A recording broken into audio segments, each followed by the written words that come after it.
So I recorded a video. Does that mean things are back to normal? Let's have a beer and find out, shall we? Cheers.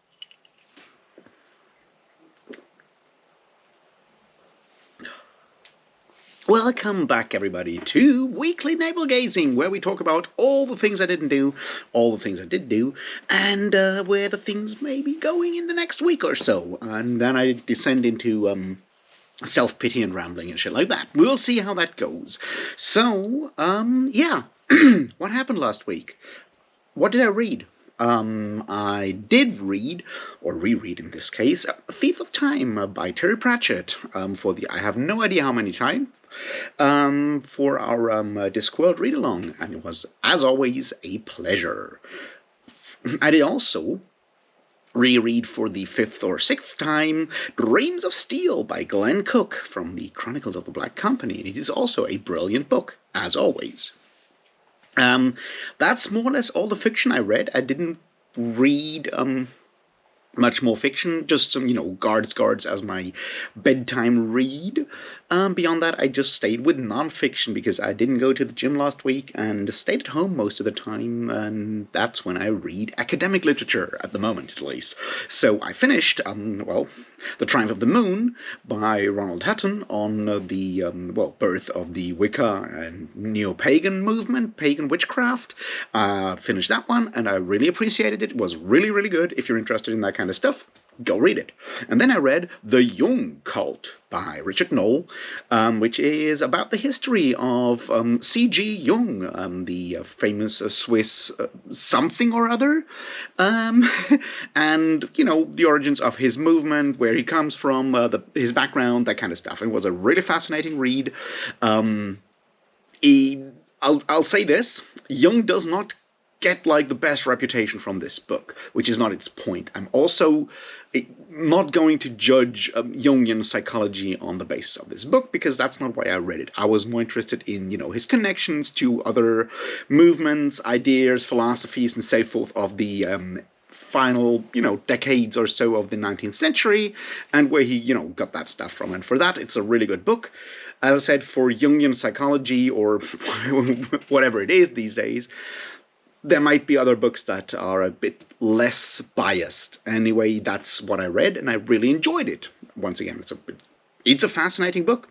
I'm glad I read it. And then I started, and I'm almost done with it, Imagined Communities by Benedict Anderson, which is a book on the origins and spread of nationalism, which, yeah, it's another good. It's a classic of political history, theory, whatever you want to call it. It's been around for a while. There are probably newer and better books, but this is sort of the classic text from the early 80s on how nationalism spread over the globe, and it's an interesting read.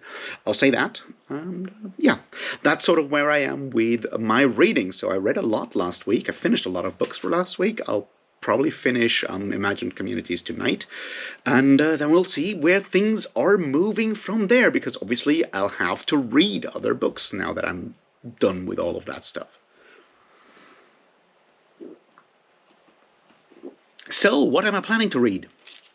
Well, I'll definitely reread The Summer Tree, because of the whole Sunday school thing. And I'll probably reread some chapters in Farah Mendelssohn's book, The Rhetorics of Fantasy, because that might help me read that project. We will see. Beyond that, I definitely want to finish my reading of A Song for Arbonne by Guy Gavriel Kay, because, I'm having fun with it so far.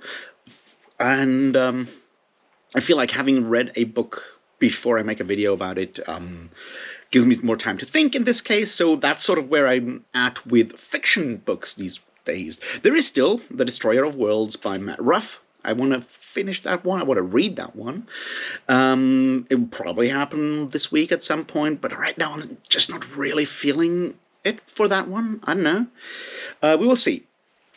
As for, non-fiction academic texts, there is The Victorians and the Vikings by Andrew Wan, which is definitely going to happen probably this week, after I finish with the Benedict Anderson book. And then I might feel ready to start, structuring the next large video project, which will then probably tell me which books I really really desperately need to read before we get there. There's one that I think might be on that list, which is a collection of essays in honor of Tom Shippey, whom you may or may not know as a, well, linguist and also a Tolkien scholar. And it is actually edited by Andrew Wan, the Vikings and Victorians guy, and it's all about inventing pasts and inventing nations in the 19th century. It looks at Celtic mythology, it looks at Middle-earth, of course, it looks at Norse mythology and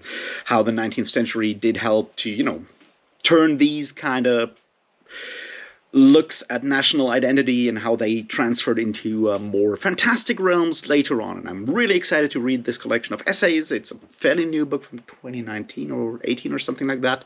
I'm really excited to read it. That might either happen before or after the Victorians and Vikings text. We will see.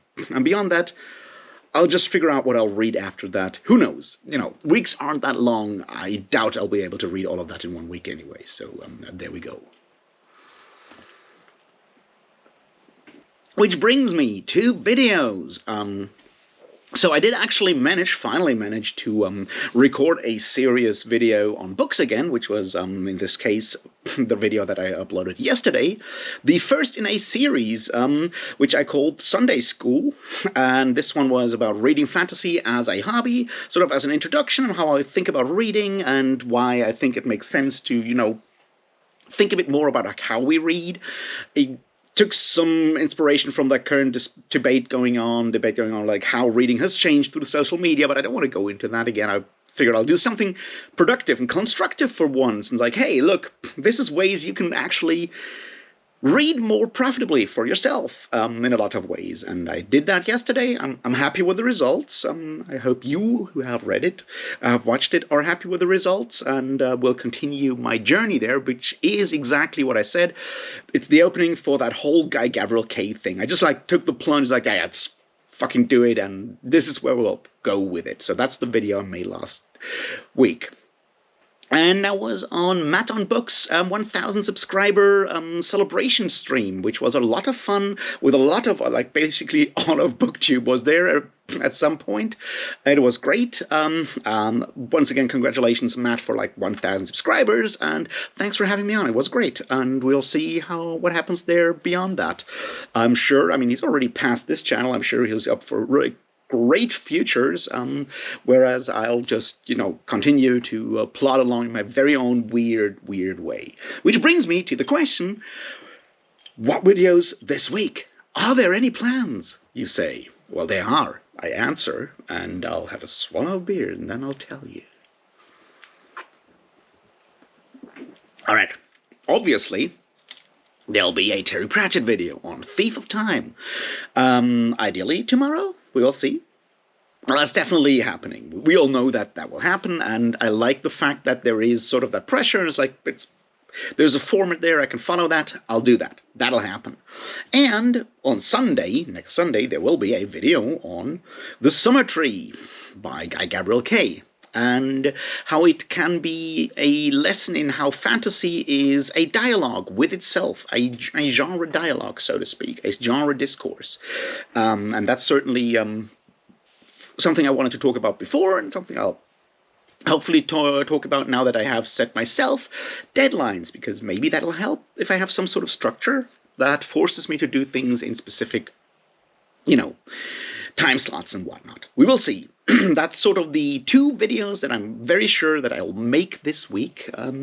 Maybe there'll be more, maybe not. Who knows? It's all up for, you know, thinking, because I'm still struggling with, you know, coming back to what I want to do with the channel, where I want to go with this. It's tied into all kinds of other elements, and that's where we hit the part where I just like free-form ramble. As I said, I'll try to do the Summer Tree thing. I'll try to reread parts of the Farah Mendelssohn book, to have a look at the idea of the Portal Quest, to make this a really sort of educational kind of video in a way that is not a video, you know, not necessarily a book discussion, not necessarily a review. These books are great. You should read them no matter what. So, I mean, you don't need me to tell you those are 5-star books.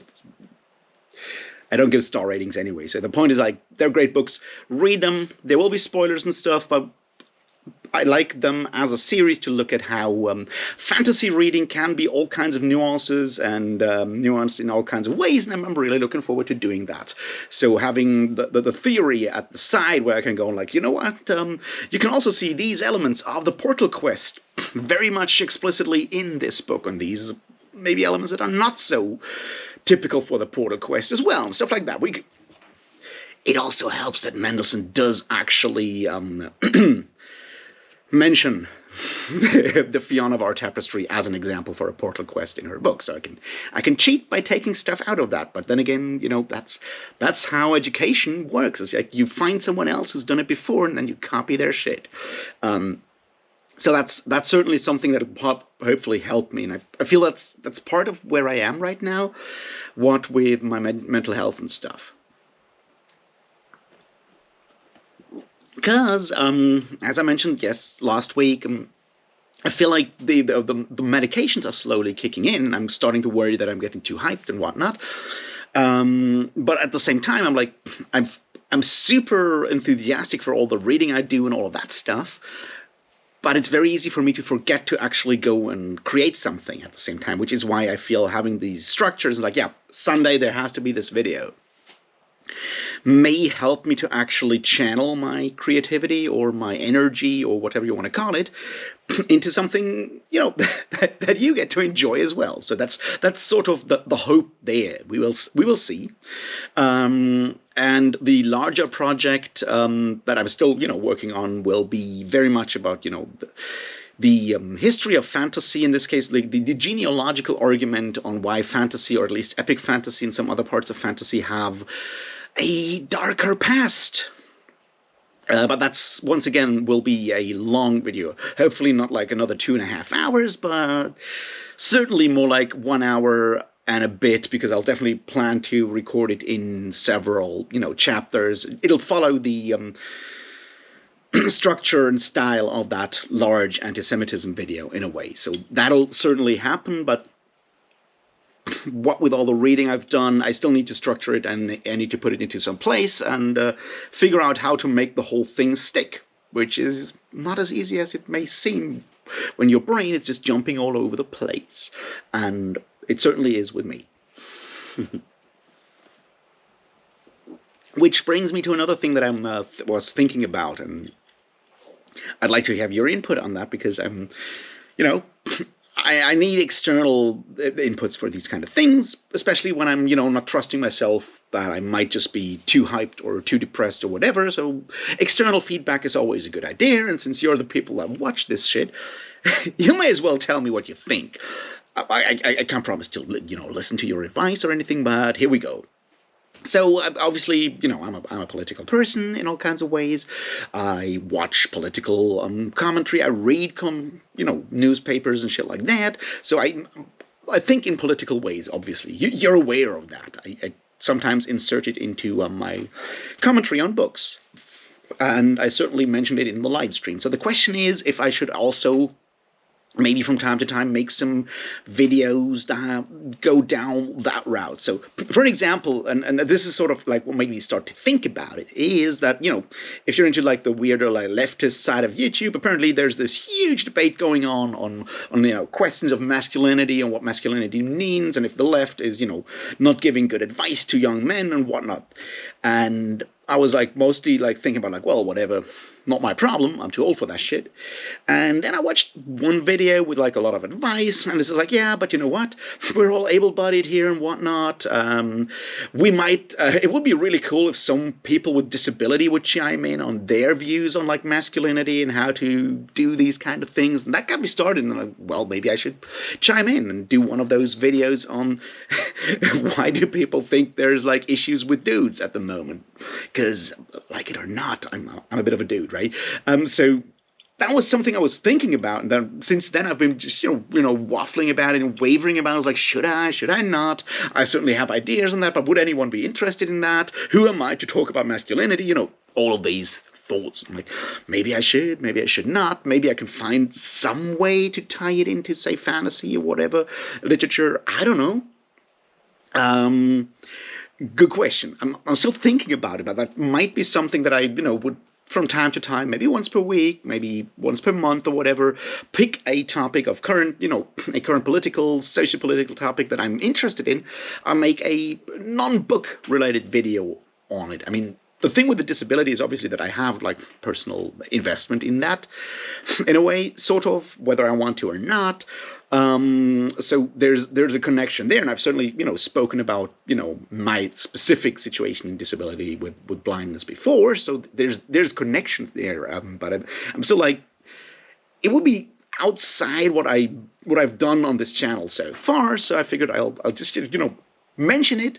And if you don't want tips on how to be a man from me, then that's also fine. I'll probably not make that video. As I said, it's just something I've been thinking about a lot recently for all kinds of reasons, personal reasons, conversations with friends, that kind of stuff. And like maybe I should do something about that.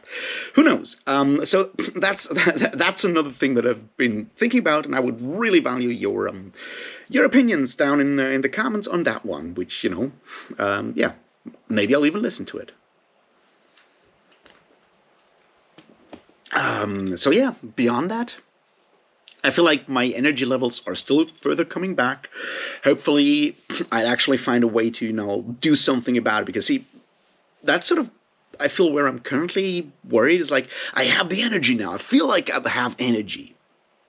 But there's still like a mental block when it comes to actually doing things. Like, beyond just reading more books and stuff and pulling all my energy into that, but like actually getting my life back into order. And, there's all kinds of reasons for that. Some of them are like purely economic, right? Financial is like, yeah, there's all kinds of financial pressures on me that I need to somehow deal with that make it very difficult to focus or, have a day or like even an hour, but like have a day or like a week to think and like sort shit out without constantly having that fear that you're running out of money or that. But it feels like whining in a way for me, because on the other end, like it's me, only me, who I have to blame for being in the situation right now. Like, I've driven myself into these weird, dead end streets. So I feel like I don't know how to get out of it. I'll try to find ways. I'll probably try to talk to people in real life that I know that are, close enough that I can, have conversations, plans, that kind of stuff. We will see, but it's sort of where I feel the next step needs to be if the medication kind of works. I'm like, yeah, I got energy. I need to actually take that energy and put it into something that creates some sort of future for me in a way that makes sense. That combination between purpose and also, just making sure that I'm, I can survive on like a purely physical level with, food and rent and all of that stuff. We will see. It's going to be interesting. Until then, I'll just sit around and read more books and stuff, and we'll see how that goes. And I really hope you had a good start to the week. I hope you read good books last week. I hope you're planning to read really good books this week. And I'll talk to you about Discworld tomorrow or Wednesday. And beyond that, I don't know. I'll see you around. So thanks for watching and all that, and cheers.